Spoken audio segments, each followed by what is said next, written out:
રાધે કૃપા ચેનલમાં આપ સૌનું સ્વાગત છે. સૌને રાધે રાધે. આજે એક શ્રેષ્ઠ કથા લઈને આવ્યો છું, જેને દ્વારા મનન તમને કંઈક શીખવા મળે, કંઈક જાણવા મળે, કંઈક સમજવા મળે એવી કથા. શ્રેષ્ઠ ધર્મ કયો? એક રાજા હતો. વારંવાર મનમાં વિચાર આવ્યા કરે કે શ્રેષ્ઠ ધર્મ કયો, શ્રેષ્ઠ ધર્મ કયો. સેનાપતિને બોલાવીને કહે છે કે જાઓ, રાજ્યની અંદર કોઈ પણ જ્ઞાની હોય એને પૂછો કે શ્રેષ્ઠ ધર્મ કયો. જો સાચી માહિતી આપે, સાચું જ્ઞાન આપે તો મારી પાસે લઈને આવજો. મારે પણ જાણવું છે કે શ્રેષ્ઠ ધર્મ કયો છે. સેનાપતિએ વાત સાંભળીને નગરમાં નીકળ્યા છે. ચારે તરફ જોવે છે, કોઈ વ્યક્તિ એવું મળી જાય જે જ્ઞાની હોય, સાચું જ્ઞાન જેની પાસે હોય. સાહેબ, નિયમ છે, જે જ્ઞાની હોય ને એને ગોતવો પડે. અજ્ઞાની તો રસ્તામાં ઘણા મળી જાય, પણ જ્ઞાનીને સંસારની અંદર ગોતવો પડે.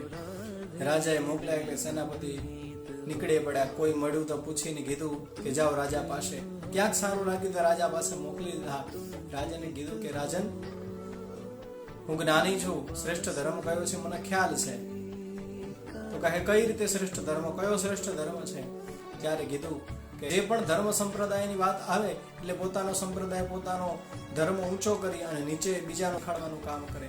જે પણ ધર્મની વાત કરવા માટે આવે અને એ ધર્મની વાત કરે એટલે પોતાનો સંપ્રદાય, પોતાનો ધર્મ સૌથી ઊંચો ગણાવે, બીજાના ધર્મને નીચે પાડવાનો પ્રયત્ન કરે. રાજાને વાત સમજણ મળી કે આ તો જે પણ આવે છે કોઈનાથી મને શાંતિ મળતી નથી, કારણ કે દરેક વ્યક્તિ પોતાના ધર્મ ઊંચો કરી, પોતાના ધર્મને ઊંચો કરી અને બીજાના ધર્મને નીચે પાડવાનો પ્રયત્ન કરે છે. તો સાચો ધર્મ કયો? રાજાને ક્યાંય સાચો જવાબ નથી મળતો. સાંજ પડી, સેનાપતિ આવ્યો કે રાજન, તમને ખબર પડી શ્રેષ્ઠ ધર્મ કયો છે? તો કહે ના. તો કે કેમ? ઘણા બધા જ્ઞાની તો મેં મોકલ્યા હતા. જ્ઞાની પાસે જે સાચો ધર્મ કયો છે, સાચો ધર્મ કયો છે તમને ખ્યાલ ના આવ્યો, ખબર ના પડી તમને? અને ત્યારે રાજાએ કહ્યું કે સેનાપતિ, તમે મોકલ્યા તો સારા સારા જ્ઞાનીઓને, પણ જે પણ જ્ઞાનીઓ હતા ને માત્ર પોતાના ધર્મને ઊંચો કરી બીજાના ધર્મને નીચે પછાડવાની વાતો કરી રહ્યા હતા. પોતાનો શ્રેષ્ઠ ધર્મ છે, પોતાનો ધર્મ શ્રેષ્ઠ છે એવી વાતો કરીને બીજાના ધર્મને નીચે દેખાડવાનો પ્રયત્ન જે કરી રહ્યા હતા. એટલા માટે મને ખબર પડી કે આ સંસારની અંદર શ્રેષ્ઠ ધર્મ એક પણ નથી. જે બીજા સંપ્રદાયને, બીજા ધર્મને નીચે પછાડવાનો પ્રયત્ન કરે છે એ શ્રેષ્ઠ ધર્મ ક્યારેય ના બની શકે. માટે સેનાપતિ, મને હજી કોઈ એવો શ્રેષ્ઠ ધર્મ કયો છે એવું કહેનારો, એવો જ્ઞાની પુરુષ મને મળ્યો નથી. આમ વિચાર કરતા કરતા રાજા અનેક વર્ષો સુધી, અનેક સમય સુધી પ્રયત્ન કર્યો. સમય વ્યતીત થયા. રાજા વૃદ્ધાવસ્થા પામી ચૂક્યા છે, વૃદ્ધ થઈ ગયા છે. પોતાનું રાજ્ય છોડી, પોતાના સંતાનોને રાજ્ય સોંપી અને નીકળી પડ્યા છે રસ્તામાં. પોતાની જે ઈચ્છા હતી, પોતાને જાણવાની જે અભિલાષા હતી એ મૂકી નહીં. વૃદ્ધાવસ્થા આવી પણ એ મુકાઈ નહીં. જોયું કે ઋષિ મહાત્મા બેઠા હતા, એને પૂછ્યું શ્રેષ્ઠ ધર્મ કયો છે? ત્યારે ઋષિ મહાત્માએ કહ્યું કે ચાલ, સામે નદી છે, નદી કિનારે જઈ અને આપણે ચર્ચા કરીએ. ત્યારે એ ચર્ચા કરવા માટે થઈ અને રાજા સાથે ગયા છે અને પહોંચીને કહે છે કે રાજન, આપણે આ નદીને પાર કરી અને સામે કાંઠે આપણે જવું છે, તો શ્રેષ્ઠ નાવ તું ગોતી લાવ. રાજાએ આખો દિવસ શ્રેષ્ઠમાં શ્રેષ્ઠ નાવ તૈયાર કરી, શણગારી અને બોલાવી નાવિકને અને બેસવાની વાત કરે એટલે ઋષિ મહાત્મા કંઈક ને કંઈક એમાંથી ઉણપ કાઢે. ક્યાંક ને ક્યાંક એમાં ઉણપ દેખાય, ક્યાંક ને ક્યાંક એમાં તકલીફો બતાવે. અને રાજા આખો દિવસ આ નાવમાં બેસાડીને પાર કરવા માટે ઋષિ મહાત્માને પ્રયત્ન કરાવતા રહ્યા, પણ ઋષિ મહાત્મા ક્યાંક ને ક્યાંક ભૂલો કાઢે.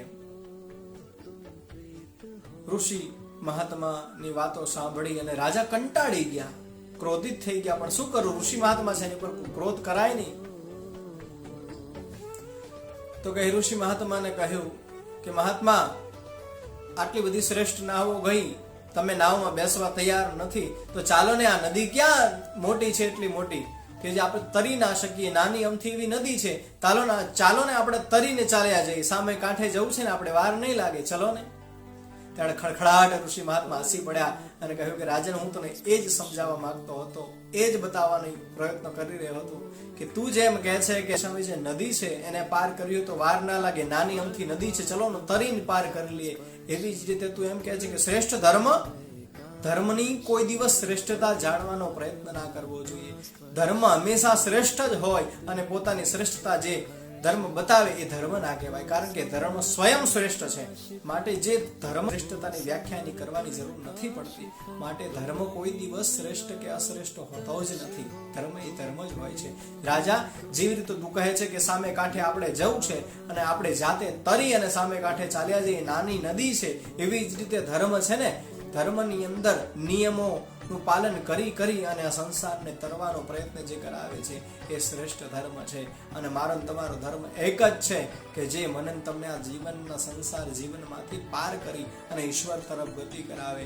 આ જીવનને સફળ બનાવવા માટે ઈશ્વરે આપણને મોકલ્યા છે. તો સફળ કેમ બનાવવું, કઈ રીતે બનાવવું, કયા ધર્મથી બનાવવું એ આપણા હાથની વાત છે. માટે મિત્રો, ધર્મ કોઈ દિવસ શ્રેષ્ઠ કે અશ્રેષ્ઠ નથી હોતો. ધર્મ એ ધર્મ જ હોય છે. માટે આપણે ઘણીવાર પ્રયત્ન કરતા હોય છે શ્રેષ્ઠ ધર્મને જાણવાના, પણ શ્રેષ્ઠ ધર્મ જાણવાના પ્રયત્ન કરીએ તો આપણી શ્રેષ્ઠતા ઘટી જાય છે. માટે ધર્મ એ ધર્મ જ હોય છે, કોઈ દિવસ શ્રેષ્ઠ કે અશ્રેષ્ઠ હોતો નથી. આપને આ કથા સાંભળી અને કેવી લાગી મને જરૂર કહેજો. મારી આ કથા સાંભળ્યા પછી લાઈક કરજો, કોમેન્ટ કરજો કેવી લાગી અને આપને કેવી કથાઓ સાંભળવી છે એ માટે પણ આપ કોમેન્ટ કરી શકો છો. અને મારી ચેનલને સબસ્ક્રાઇબ ના કરવી હોય તો મારી ચેનલને સબસ્ક્રાઇબ કરો. આપ સૌને રાધે કૃપા ગૌ સેવા ધામ સેવામાં આ કથા સાંભળી તે બધા આપનો ખૂબ ખૂબ આભાર. સૌને રાધે રાધે.